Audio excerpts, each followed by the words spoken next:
Voici le Lockheed SR-71 Blackbird, l'avion espion le plus rapide du monde.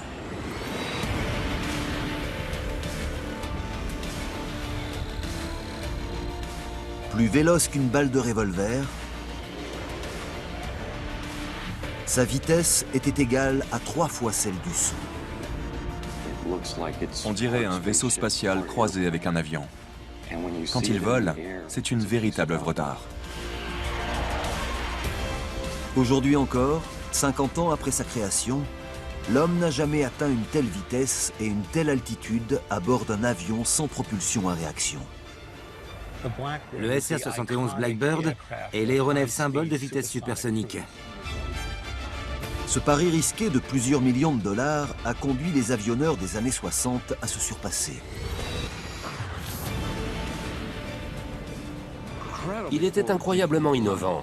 Il n'y avait pas de puissants ordinateurs, mais des pièces remplies d'ingénieurs armés de règles à calcul et de calculatrices. Le Blackbird est unique, car il résulte d'une succession de miracles. Ces pilotes ont risqué leur vie pour battre tous les records. On a eu le souffle coupé quand on a compris ce qu'on allait faire. Globalement, cet avion est devenu la sentinelle du monde libre.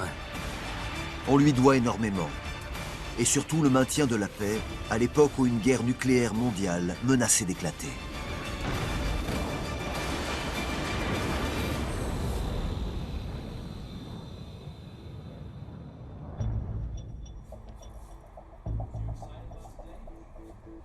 En janvier 1966, 2 pilotes d'essai chevronnés s'apprêtent à effectuer un vol expérimental crucial. L'appareil à bord duquel ils embarquent est un avion espion militaire ultra rapide. Il vient tout juste d'être modifié pour optimiser ses performances. Dans le cockpit se trouve un pilote avec 4000 heures de vol au compteur, Bill Weaver. On a décollé vers 11h, 11h et quelques du matin. On a suivi le plan de vol du programme. Tout allait bien, c'était la routine. Prise d'altitude. Sur le siège arrière est installé un spécialiste en reconnaissance, Jim Zweyer. Reçu.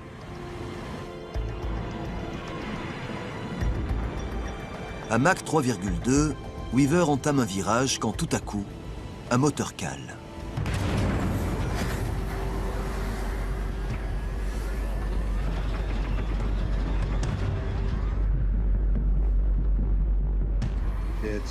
C'est très effrayant. Ce genre d'incident prend toujours au dépourvu. Un jour, un pilote a comparé ça à ce qu'on ressent dans un accident de train. À plus de 3500 km/h, impossible de maîtriser l'avion déstabilisé. L'appareil entame une ascension vertigineuse effroyable. Je poussais le manche à fond dans le coin gauche du cockpit. Mais comme l'appareil ne répondait pas du tout, j'ai compris qu'on ne pouvait rien faire, mis à part subir. En l'espace de 2 secondes, la cellule commence à se désagréger. En gros, l'avion s'est mis à se désintégrer autour de nous. L'avenir de l'avion espion le plus rapide du monde vire à la catastrophe.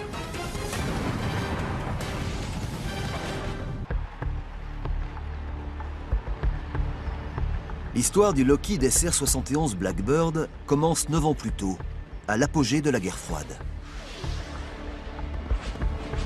En 1957, l'Union soviétique développe des missiles balistiques intercontinentaux.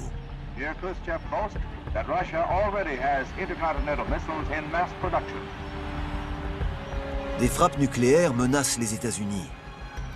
Se renseigner sur l'arsenal nucléaire soviétique devient la priorité du pays. Dans tout conflit, le savoir est source de pouvoir. Il fallait qu'on sache ce que l'Union soviétique tramait, en particulier concernant son programme de missiles. Il était vital pour nous de connaître les capacités de la machine militaire soviétique. Mais l'Union soviétique était un pays si vaste qu'on ne pouvait pas y arriver grâce à des avions traditionnels.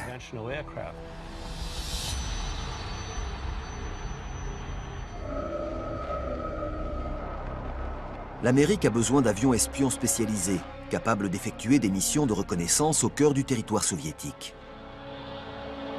Et ce, sans se faire repérer par les radars ni abattre par les avions ennemis.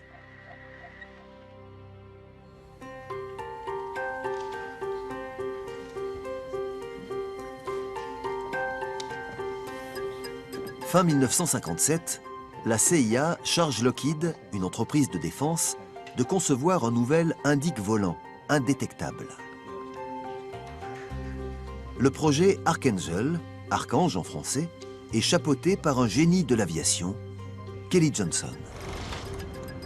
Kelly Johnson est, à n'en pas douter, le Léonard de Vinci de la conception d'avions. La différence entre lui et les autres, c'est qu'il savait envisager l'avenir et ce qui était possible. J'avais de très bons rapports avec lui. Je lui faisais confiance et je le considérais quasiment comme un père.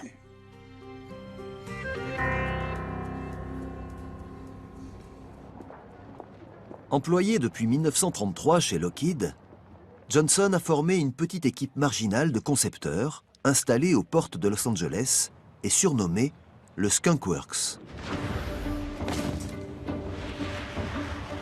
Il a conçu plusieurs avions militaires, dont un chasseur à réaction supersonique, l'emblématique Lockheed F-104 Starfighter. À la fin des années 50, le Skunk Works est au sommet de son art. Ce qui différencie cette équipe d'autres formations du même genre, c'est qu'elle part du principe que tout est faisable et qu'elle trouve des solutions. En 1955, Kelly Johnson avait créé le premier avion américain spécialement dédié à l'espionnage. Le U-2 était un monoréacteur capable d'atteindre les 20 000 mètres d'altitude, ce qui, d'après les services de renseignement américains, était à 1500 mètres au-dessus de la portée des radars soviétiques.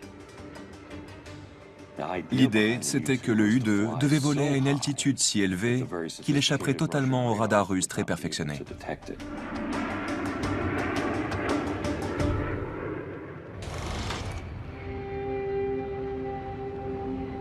En 1956, il effectue sa première mission au-dessus du territoire soviétique. Il rapporte sans encombre de précieux renseignements. Toutefois, l'appareil embarqué destiné à détecter les ondes radars fait état d'un bémol. Les radars soviétiques ont suivi les moindres mouvements de l'avion. D'après nos calculs, si le U-2 dépassait une certaine altitude, il était indétectable. Le problème, c'est qu'on s'est trompé. Les radars soviétiques étaient plus puissants qu'on ne le pensait.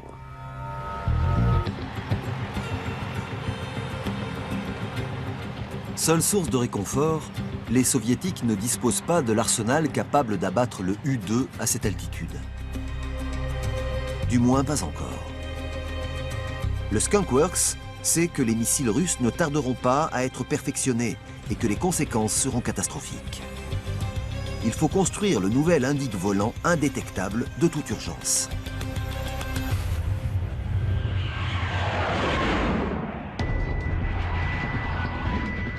« 50 ans après sa création, le SR-71 détient encore le record de l'avion piloté doté de moteurs oxygénés à air le plus rapide du monde. Ce qu'il y a de fascinant avec le Blackbird, c'est qu'il suscite l'émotion chez tout le monde, pas seulement chez les amateurs. On dirait un vaisseau spatial croisé avec un avion. Quand il vole, c'est une véritable œuvre d'art. Fait encore plus extraordinaire, il est le précurseur des avions furtifs, ces avions quasiment indétectables par les radars ennemis.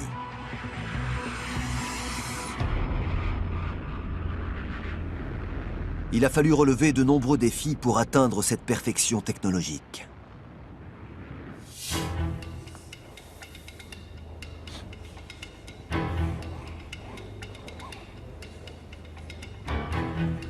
Au printemps 1958, le Skunk Works s'attelle au projet Archangel, le projet top secret de la CIA, destiné à remplacer le vulnérable U-2. Kelly Johnson sait que son nouveau bébé doit voler beaucoup plus haut que son prédécesseur, afin d'échapper aux radars soviétiques toujours plus élaborés. Il doit aussi voler beaucoup plus vite pour se tirer d'affaire, même s'il a été vu. Comme la menace représentée par les missiles s'était accentuée, la vitesse devenait cruciale. Quand un missile a pour cible un appareil rapide qui tourne et qui vire sans arrêt, il lui devient très difficile de l'intercepter.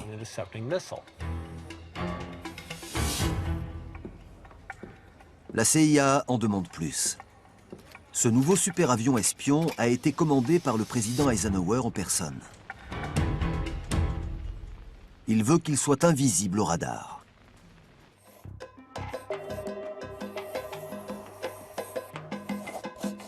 Se rendre invisible au radar paraît impossible.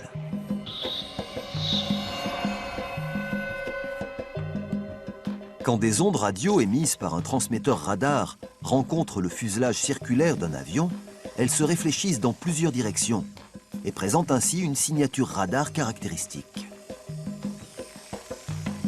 Pour réduire cette signature, repenser radicalement la conception des avions s'impose. Mais en 1958, le concept de furtivité en est encore assez balbutiement. Pour livrer un appareil furtif, véloce et volant à très haute altitude, le Skunk Works devra repousser ses limites.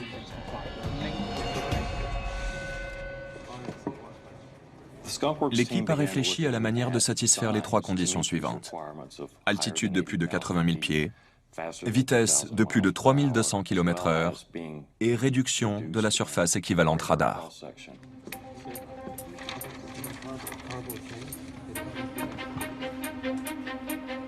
En 11 mois, ces ingénieurs esquissent 10 projets, tous précédés de la lettre A, comme Archangel.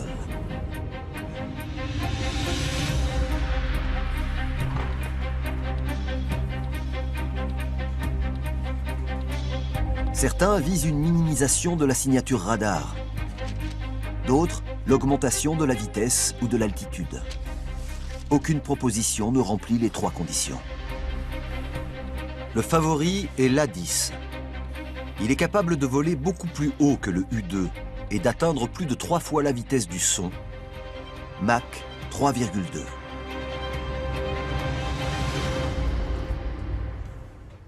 Malheureusement, cette performance a un prix.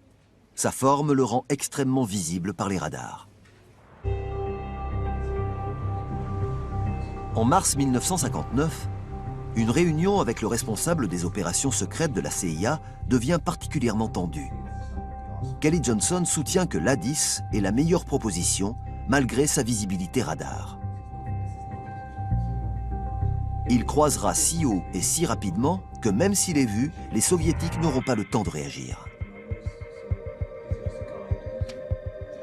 Depuis l'époque du U-2, la meilleure façon de protéger un appareil de reconnaissance volant à haute altitude a toujours suscité des débats.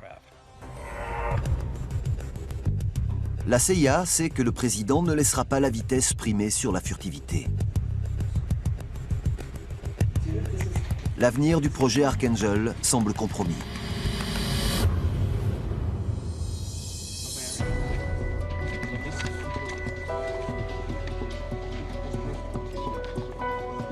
Lockheed risque de perdre le contrat.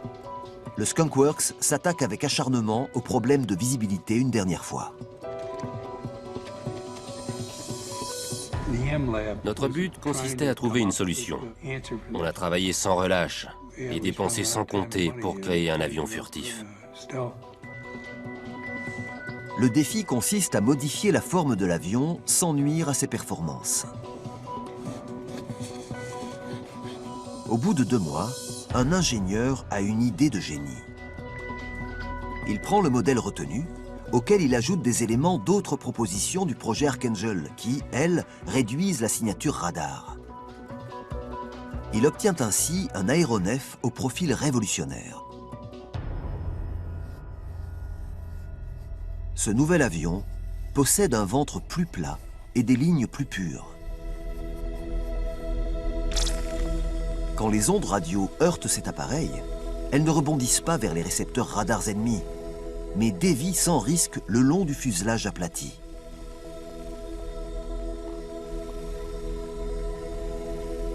Une réduction incroyable de 90% de surface équivalente radar. Sa surface équivalente radar faisait environ 10 mètres carrés, l'équivalent d'un gros aigle ou d'un tout petit avion. Une épreuve redoutable attend maintenant ce nouvel espion volant. Saura-t-il convaincre la CIA?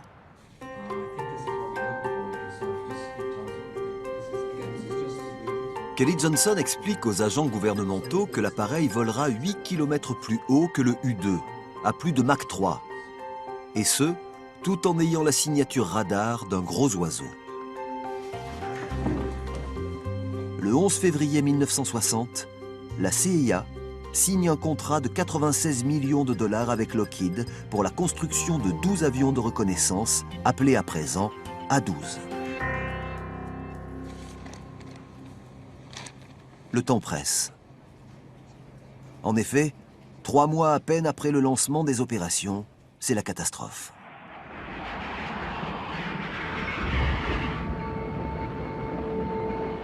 Le 1er mai 1960, un U-2 est abattu par un missile dans l'espace aérien soviétique.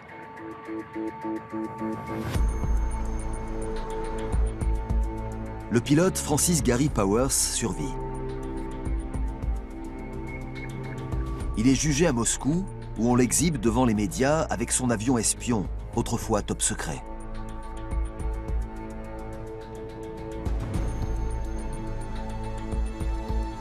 Ce sinistre événement montre la rapidité du perfectionnement de l'arsenal soviétique. L'avion de Powers a été abattu par un missile sol-air à guidage radar à la pointe de la technologie, le SA-2.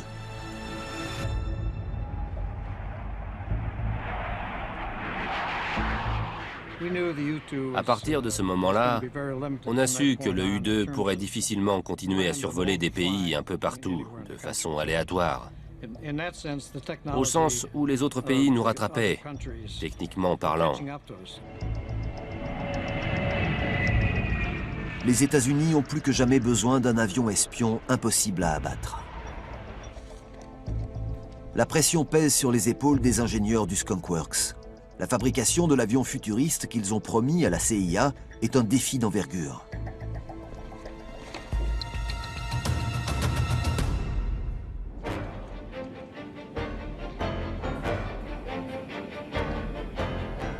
En 1960, suite au tir d'un missile soviétique sur un U-2, le Skunk Works doit travailler plus vite que jamais à son remplaçant futuriste.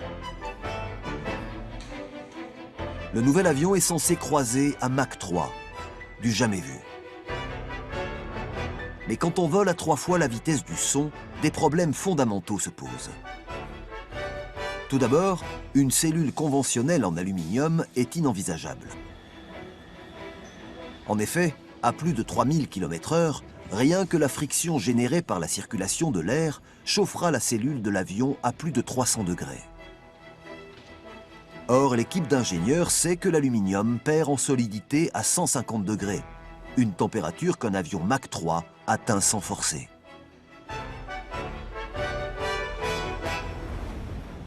Certains endroits du Blackbird faisaient 315, 370 degrés. À la maison, votre four monte à 280 degrés. Par conséquent, il fallait des matériaux résistants à ces fortes températures. Mais ce n'est pas tout. Pour voler à très haute altitude, un aéronef a besoin d'une cellule légère. Mais pour qu'elle soit supersonique, il faut également qu'elle soit robuste. Un seul matériau remplit ces conditions, le titane. Sauf que le principal producteur de ce métal rare est l'Union soviétique.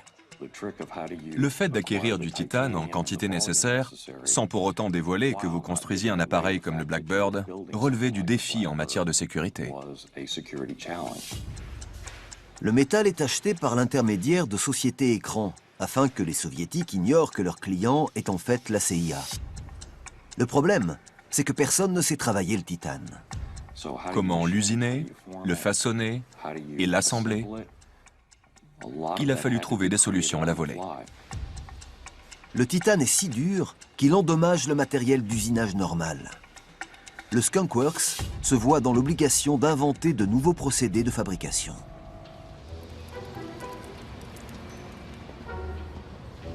La température de 300 degrés ajoute à la difficulté. Chaud, le métal se dilate. Afin que les panneaux de la cellule soient soudés à vitesse supersonique, ils doivent être espacés quand l'avion est au sol. Pas de problème, sauf pour les réservoirs de carburant. Il n'y a pas de réservoir interne, souple ou en métal. Le réservoir, c'est l'enveloppe de l'appareil. Par conséquent, l'aéronef goûtait. Quand il était au sol, on voyait une mare de carburant se former en dessous. Le carburant normal utilisé dans l'aviation est très volatile et susceptible d'exploser quand il est soumis aux températures élevées générées en vol. Le Skunk Works demande donc à Shell de créer un tout nouveau carburant. Un mélange original d'hydrocarbures et de lubrifiants particulièrement peu volatile. Il s'agit du JP7. J'ai vu le chef du personnel y jeter des mégots de cigarettes et des allumettes, et ça ne prend pas feu. Cette solution ingénieuse n'est pas la seule élaborée par l'équipe de Johnson, dans le but de surmonter une série d'obstacles techniques. Kelly cherchait en permanence la solution la plus simple. Il avait une règle, un miracle par projet. Le Blackbird est unique, parce qu'il résulte d'une succession de miracles.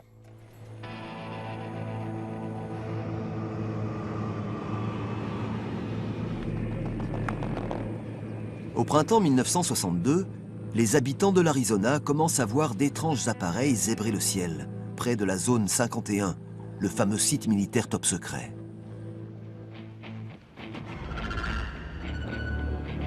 Il s'agit de la dernière version de l'A-12, l'avion de reconnaissance du Skunk Works. Leur vol alimente les conversations sur les ovnis. Au comptoir des bars, il y a toujours des gens qui racontent ce qu'ils ont observé. Et parfois, ils sont abordés par des hommes en costume, qui les font sortir pour leur dire de taire ce qu'ils ont vu. 2 ans plus tard, le Skunk Works améliore encore son bébé. Désormais, il est biplace. En 1964, le gouvernement américain décide de mettre un terme aux rumeurs sur les ovnis en révélant son existence. Ce nouvel avion espion destiné à l'US Air Force sera baptisé Reconnaissance Strike, RS-71.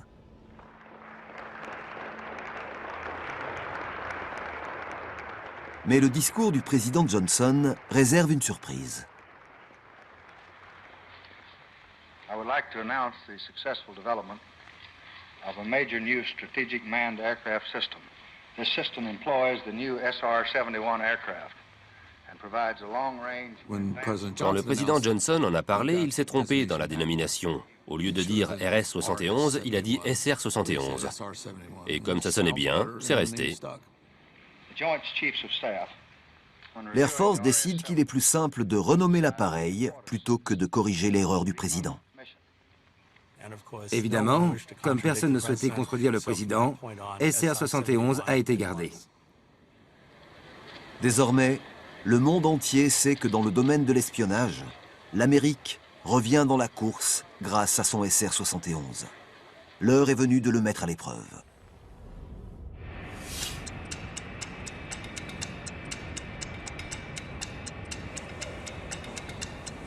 Le 22 décembre 1964, un Blackbird est inspecté une dernière fois à l'Air Force Plant 42, un site militaire situé à Palmdale, en Californie. Le SR-71 va effectuer son premier vol d'essai officiel. Bob Gilliland, un pilote d'essai, a le dangereux privilège d'être le premier à entrer dans le cockpit. Il a été sélectionné par Kelly Johnson lui-même. Au premier coup d'œil, on voyait que l'appareil était haut, rapide, grand et long. Plein de gars sur Terre auraient voulu être à ma place, mais c'est moi qui ai été choisi par Kelly. C'était un sacré honneur pour moi. Peut-être même le plus grand. Pendant tous les vols d'essai, il y a quelques problèmes techniques non résolus. Ce jour-là, Gilliland sait qu'il y en a 383.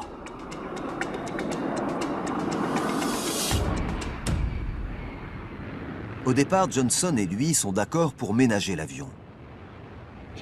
Kelly avait dit que le vol serait considéré comme réussi si on décollait, qu'on laissait le train d'atterrissage sorti et qu'on faisait un tour avant d'atterrir. Mais ensuite, il m'a demandé si ça me tentait d'aller à vitesse supersonique dès le premier vol. J'ai répondu que comme je faisais totalement confiance à notre système d'abandon d'urgence, j'étais d'accord.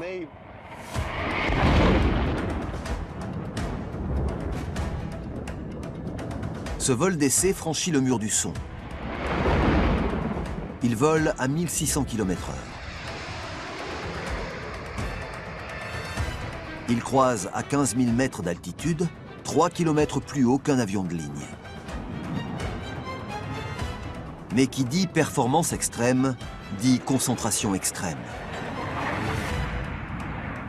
La moindre petite erreur, et c'est la catastrophe.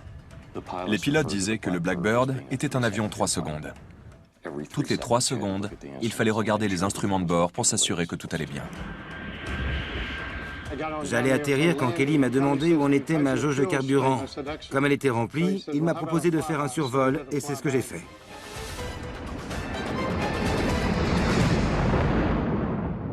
Ce premier vol est plus que réussi. L'oiseau a pris son essor. Mais ces vols d'essai s'apprêtent à connaître des mésaventures, ainsi qu'une tragédie.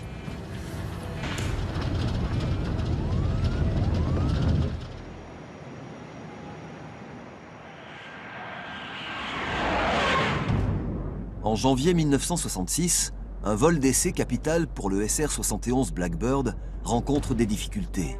À bord se trouve Bill Weaver, le pilote, et Jim Zweyer, un spécialiste en reconnaissance. Prise d'altitude. Reçu. À 24 000 mètres d'altitude, après avoir perdu le contrôle de l'avion à Mach 3, l'appareil se désintègre.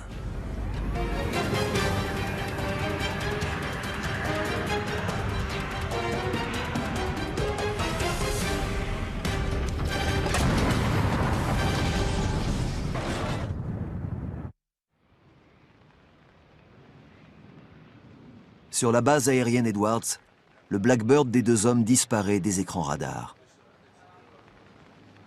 Tous les pensent morts.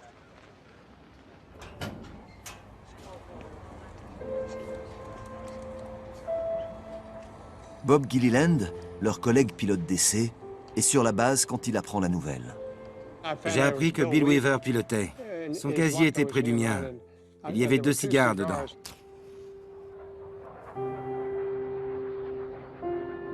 Gilliland prend un des cigares de son ami qu'il fume à sa mémoire.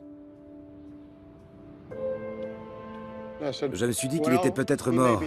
Et que si ce n'était pas le cas, je lui en achèterais un autre, voire une boîte.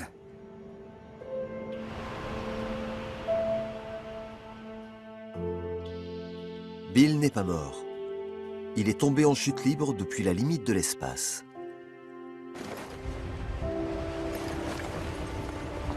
J'ai cru que je faisais un rêve atroce, un cauchemar. Quand j'ai vu que je ne rêvais pas, j'ai cru que j'étais mort.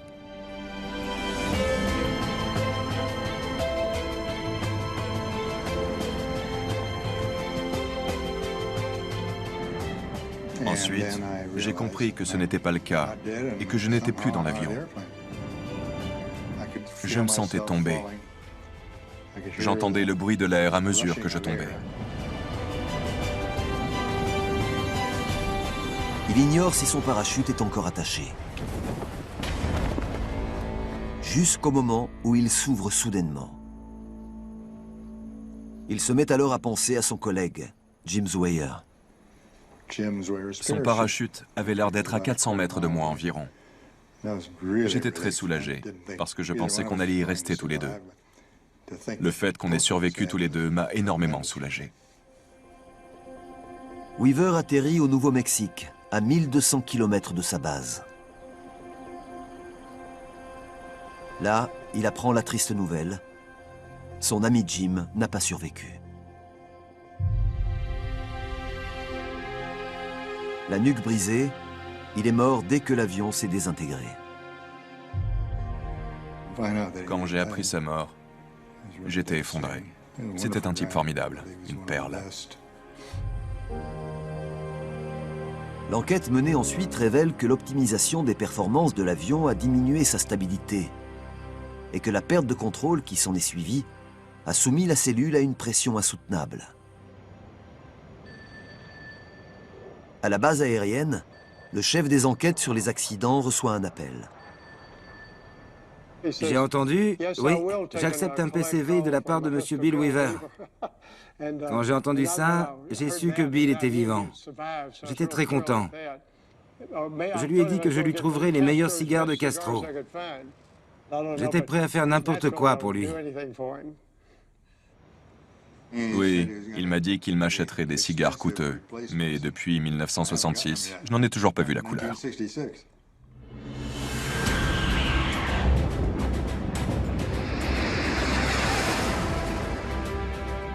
En 1967, le Skunk Works a trouvé une solution à tous les problèmes techniques du Blackbird.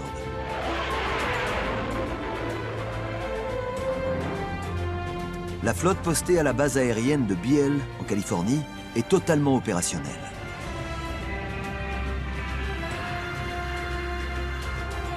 Il ne manque plus que des hommes aux commandes.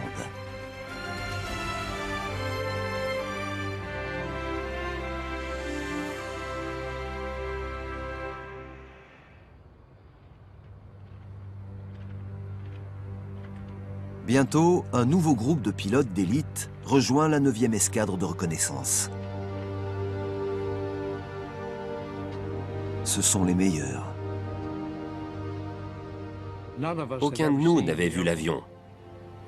Vous ne pouvez pas savoir ce qu'on a ressenti quand on l'a vu arriver. On a eu le souffle coupé quand on a compris ce qu'on allait faire.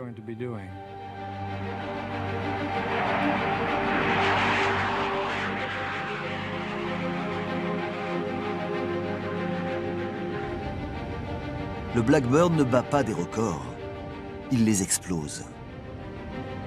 Atteignant 3 fois la vitesse du son, il est plus véloce qu'une balle de revolver.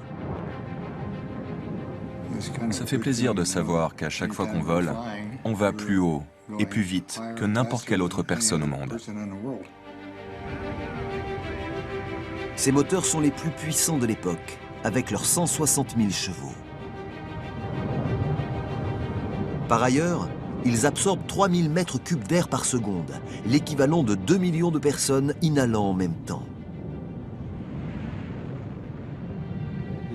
Il est puissant, sans à-coups, calme, un pur bonheur.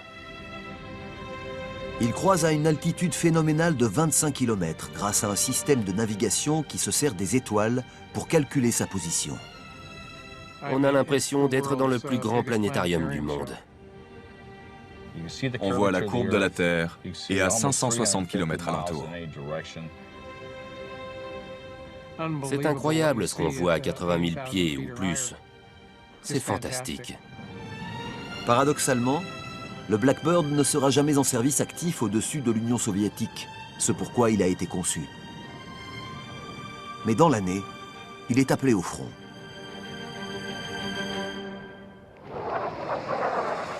Nous sommes en mars 1968, au Vietnam, le sinistre théâtre des hostilités où le Blackbird effectue sa première mission de combat.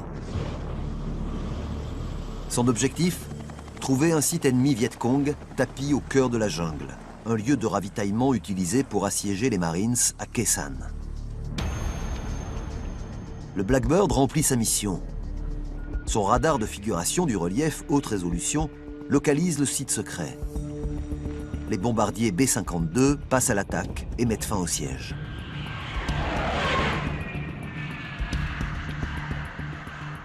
L'appareil continue à parcourir le monde pour fournir aux services de renseignement des photographies et des données cartographiques capitales. À notre retour, les services de renseignement se jetaient sur les données comme des affamés. Ils voulaient savoir ce qui avait changé, si l'ennemi avait un nouvel arsenal défensif, ou si les photos montraient qu'il y avait eu un changement par rapport au dernier survol de la zone.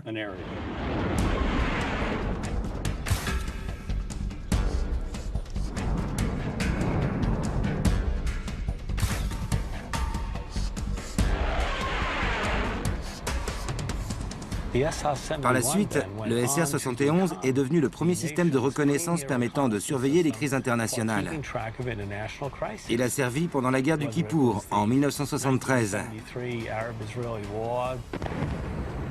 Il a permis d'observer les troupes soviétiques et leurs mouvements. On en avait aussi déployé en Extrême-Orient, au départ de la base de Kadena. Globalement, cet avion est devenu la sentinelle du monde libre. Il a énormément contribué au renseignement technique.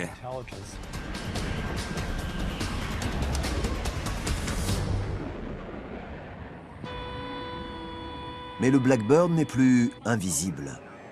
En 1968, un radar ennemi le repère pour la première fois. À mesure que les missiles sol-air gagnent en efficacité, ces pilotes ne tardent pas à être pris pour cible.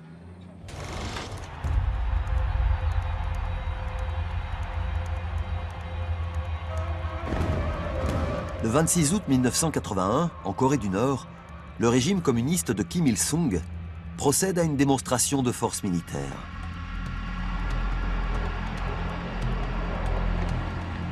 Craignant l'invasion de la Corée du Sud, l'Occident a besoin de renseignements à tout prix. Il fallait qu'on comprenne quel était l'ordre de bataille de la Corée du Nord, son intention, son arsenal, ce qu'elle préparait et ce qu'elle faisait.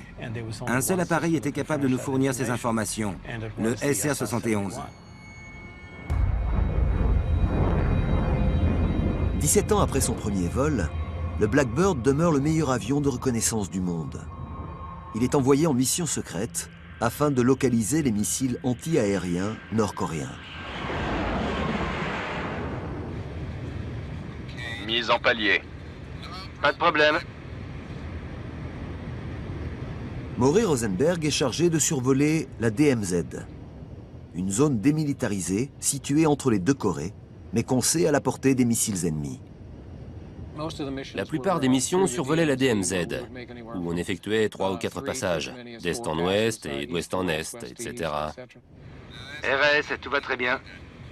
À bord se trouvent des instruments destinés à les prévenir d'une activité radar ennemie. RS. Rosenberg et Ed McKim, son opérateur des systèmes de reconnaissance, réalisent 2 passages sans que l'écran ne s'allume. Aux commandes de cet appareil, pendant les vols d'entraînement et surtout pendant les vols en mission, on n'est jamais vraiment détendu. On a constamment l'œil sur tout.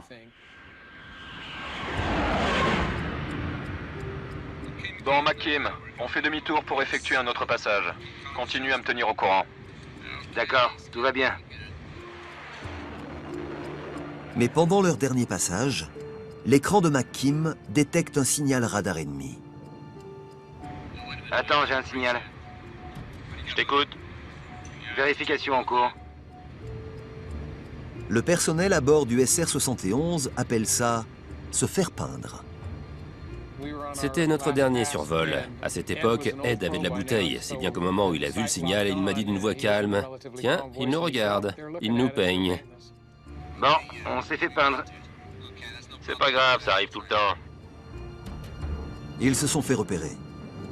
Les Coréens du Nord n'ont jamais tiré sur un avion de reconnaissance jusqu'à présent, mais il leur arrive d'émettre un faux signal pour que les pilotes pensent qu'un missile se dirige sur eux. Attends 2 secondes, il se passe un truc. On avance et il me dit, « Ils ont simulé le lancement d'un missile. » C'est ça, simulation de lancement de missile. Simulation de lancement de missile. Habitués à ces feintes, les 2 hommes ne sont pas inquiets. Ils le seront uniquement si le missile répond, car cela signifiera qu'il est lancé et qu'il arrive. Ok, tout va bien, RS. J'ai regardé vers le nez de l'avion et à ce moment-là, j'ai entendu Ed me dire d'une voix un peu plus aiguë qu'avant, « Oh non, le missile a répondu. » Réponse du missile, réponse du missile. Missile en action. Missile en action, reçu. Missile en action à ta droite. Je ne le vois pas. Un missile sol-air à guidage radar fend les airs à 2500 km/h. Il approche. Je le vois, j'ai un visuel. C'est à ce moment-là que je l'ai vu. Je pense qu'il était déjà à 40 ou 50 000 pieds environ. Durant les quelques secondes qui ont suivi, j'ai vu qu'il grimpait vite.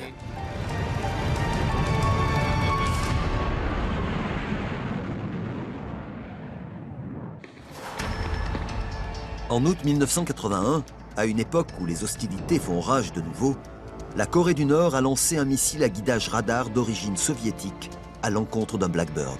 Je le vois, j'ai un visuel. Maury Rosenberg et Ed McKim sont à moins d'1 minute de l'impact. Il grimpe.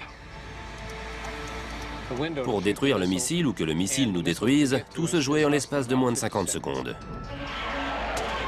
Il n'y a qu'une solution possible, semer le missile. Ed m'a dit de faire demi-tour, et j'ai répondu d'accord. On a amorcé un virage vers la gauche parce qu'évidemment, on ne voulait pas se diriger sur la Corée du Nord. Mais le SR-71 n'a pas l'agilité d'un avion de chasse. Et il poursuit son ascension. À un moment, j'ai eu un bon visuel, et quand on a amorcé le virage, j'ai vu qu'il ne changeait pas de trajectoire. Missile évité. Ouais. Explosion du missile. Le Blackbird doit la vie à sa vitesse.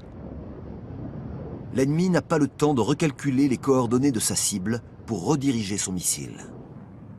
J'ai vu le missile passer à droite et exploser. C'est difficile d'évaluer les distances à haute altitude, parce qu'on n'a pas de point de repère. RS. Je pense que ce missile était sûrement à, disons, 1,5 km ou 2,5 de notre appareil. On l'a échappé belle. À Mach 3, cela revient à être à 2 secondes de l'impact.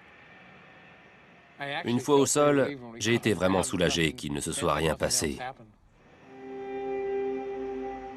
Comme l'avait prédit Kelly Johnson, même quand il est repéré, le Blackbird est trop rapide pour qu'on l'attrape. Les Soviétiques ont même conçu le MiG-25, un avion de combat destiné à l'abattre, mais aucun SR-71 n'a jamais succombé aux tirs ennemis. Un record inégalé.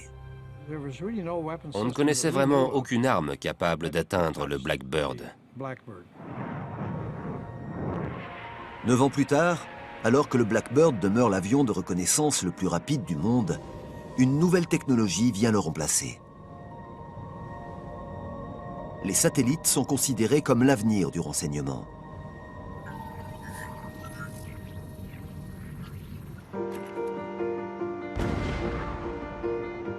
En mars 1990, le programme Blackbird est arrêté.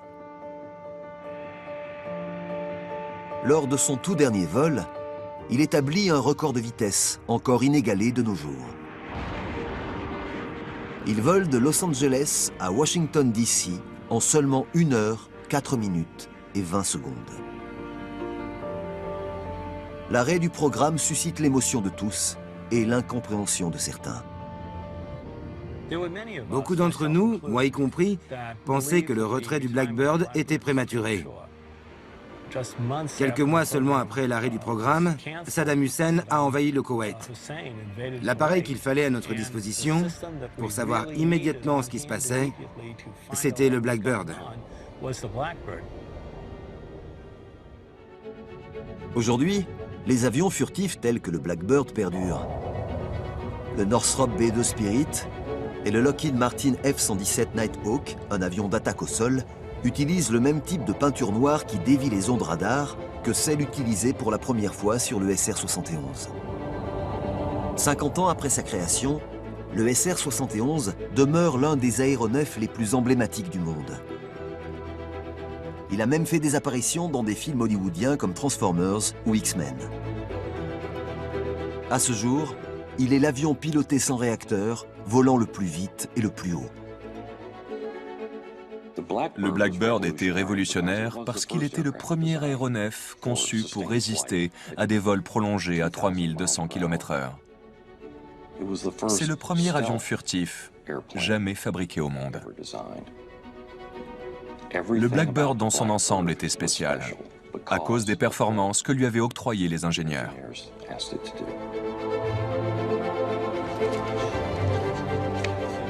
Il est devenu le symbole de la persévérance, de l'ingéniosité et du patriotisme des hommes et des femmes qui l'ont créé, ainsi que des pilotes qui ont volé à son bord sous la mandature de 6 présidents. Cet avion est une déclaration en lui-même. Il dit « Vous ne nous aurez pas, on est là, on vous surveille ». Le Blackbird est la preuve que l'homme est capable de grandes choses quand il se bat pour surmonter un obstacle infranchissable. Il y a une leçon à retenir du SR-71. Quand on donne une mission à des hommes et des femmes et qu'on leur fournit le pouvoir et les ressources nécessaires, le résultat est fantastique. Mais ce qu'on doit surtout à cet aéronef, c'est le maintien de la paix, alors qu'une guerre nucléaire mondiale menaçait d'éclater. C'était l'avion le plus rapide. Il nous a aidés à gagner la guerre froide, ce qui est un bel exploit.